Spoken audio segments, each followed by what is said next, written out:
Okay, jumping right in, we're going to use a color correcting palette underneath our eyes. I'm using the salmon color to cancel out a little bit of darkness and the yellow to brighten my under eye area. And I'm using an IT Cosmetics concealer brush and then blending it out with my e.l.f. Cosmetics sponge. I really like the sponge, it's super pointed and pretty good.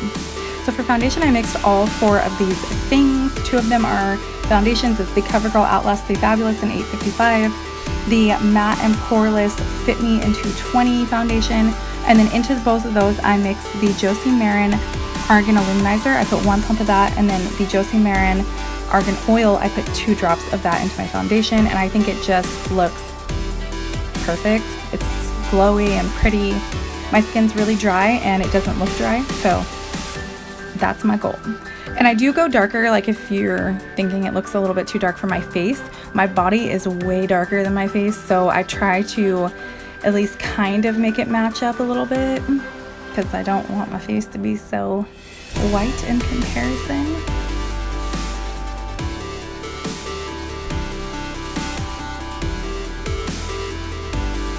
So now going in with concealer, I didn't really have any like blemishes to conceal, so I really just focused on highlighting the higher points of my face.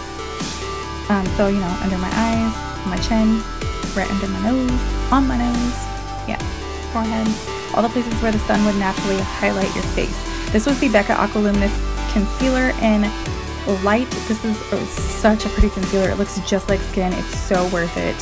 I did feel like it wasn't as light as I wanted it to be, so I did go in with one from CoverGirl in Ivory and placed just a small amount in all of those places because this CoverGirl one is super pigmented.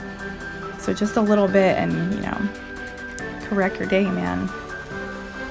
And then I'm blending that in with the same sponge. When I first bought this concealer, I kind of went ham with it and I was like, oh dear Lord, what did I just do to my face? So yeah, just a little bit. It's all you need. It goes a long way. Now I'm going with the Becca Opal highlighter. It's the liquid one. I had bought like a holiday set or something like that and it came with the powder and the liquid. So I'm using the liquid over top of my foundation and concealer. I haven't set my face yet. I just like to pop it on there before that. Just gives like a nice, pretty natural glow. You could leave the glow at this. I do that sometimes just to look a little bit more natural, but it's up to you. I like to be super glowy when I do this look, and I do wear this look very often, especially in summertime.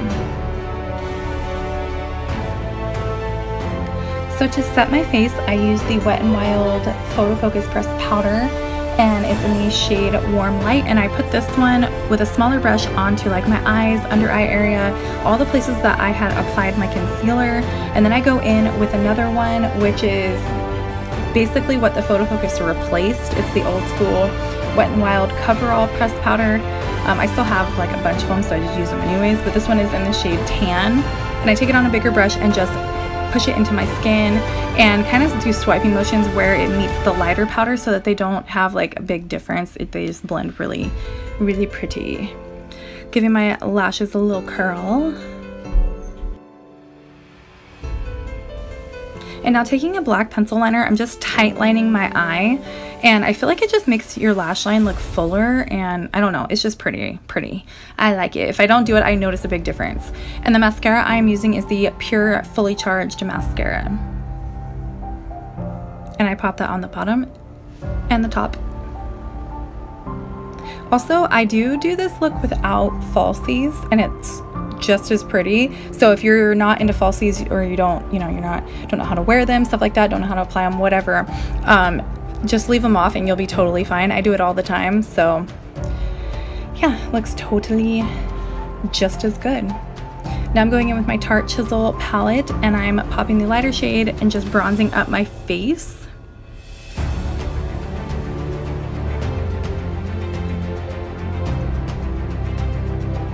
Now taking the darker shade, I'm going to contour a little bit, and I tried to keep that at like the base of where I bronzed it and like right on my hairline when I go up onto my forehead. And I also like to take my beauty sponge. I don't like clean it off or anything. I just use whatever's on it and just really blend that out and work it into my skin. Also, if you go a little bit too dark, you can correct it by doing that. So just keep that in mind. So now I'm going to my forehead, and I don't like for there to be like a line where there's like bronzer and then a line where there's no bronzer, and then my hairline. So I do take it like on my hairline, but if you have like really blonde hair, I probably wouldn't do that. So I'm using this blush combo, and now going in with the Cocoa Bling from Artist Couture and my Morphe, what is this one, M501 brush.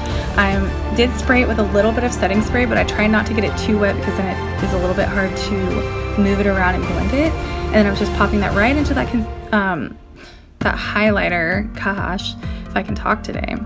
And I'm just popping that on all of the points, basically that we put that liquid opal highlighter from Becca.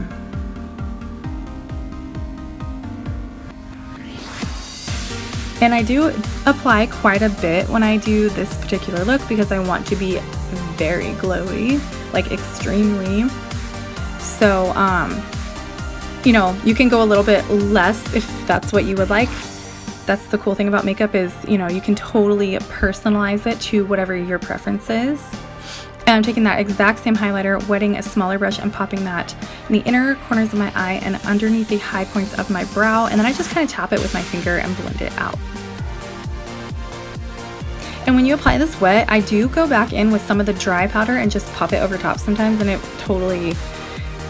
it'll just stick because this is a loose powder highlighter that I was using. So for lashes, I'm just popping my lashes on. And my lashes were a complete struggle on this day because I kept forgetting and the lash glue would dry, and then I'd look down and I'm like, oh my gosh, there they are, sitting there staring at me with dry glue. So then I'd have to peel the glue off and start, and it was a pain. So yeah. So now I'm going back with that Josie Marin Argan Illuminizer that we put into our foundation, and I like to pop this on my shoulders and my collarbones. I get asked about this a lot because people are like, oh my god, your collarbones look so good in your shoulders, like how the heck? Yeah, so this is how I do it. And I'm going in with my blending sponge and just going over top of that. And then to get extra glowy, I'm going back to that Cocoa Bling and that M501 brush, and I'm popping that on top of the Argan Illuminizer. This is another product, the Artist Couture highlighters, that you really need very little, because I was taking hardly anything on my brush and they're so pigmented. So I decided I wanted to do a red lip, and this is from Tarte Cosmetics. It's in the color of Vibin. It's my favorite red. This one actually, it's the same, they're both the same exact product. I had two of them. This one was like almost empty, so I was like, maybe I'll use the other one. And this is the other one, and it was like way more pigmented and way better, and I was like, wow, okay. It's amazing what happens when you use a lipstick that actually has lipstick in it.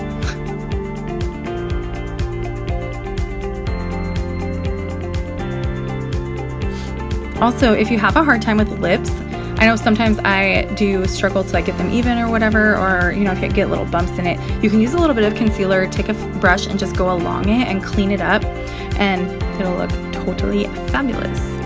So for the rest of this, I'm just showing you guys, I was braiding my hair for the day in two little braids at the top.